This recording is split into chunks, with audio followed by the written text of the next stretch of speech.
Всем привет! Очередная игра для Symbian Touch. Показываю я ее, как всегда, на Nokia 5800. Итак, KO Superboxing 2. Итак, что она из себя представляет? Это бокс, симулятор бокса, поддерживает сенсорный экран. Посмотрим, что же тут она из себя представляет. Тут всевозможные мультяшные персонажи. По сути, она похожа на Facebreaker или Ready to Rumble.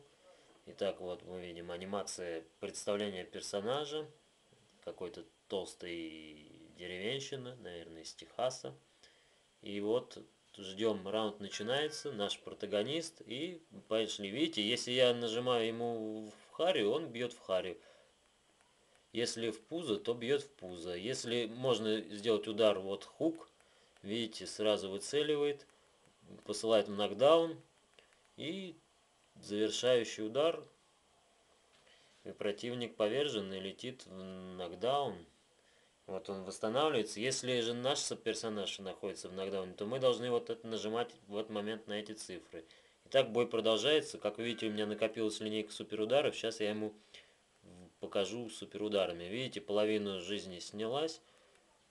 И, в общем, наверное, я его сейчас добью. И на этом, наверное, покажу какого-нибудь нового персонажа. Давайте посмотрим.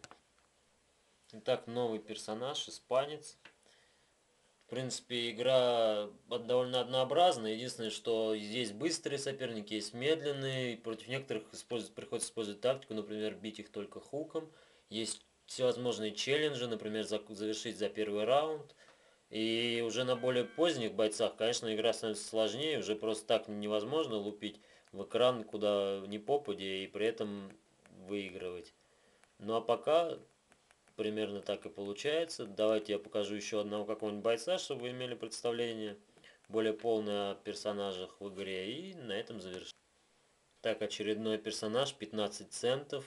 Даже такой тут юмор приветствуется.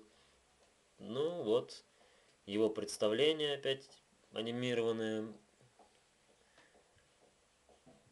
И опять, наверное, бой, как бы. Давайте гонг. Ну и я покажу.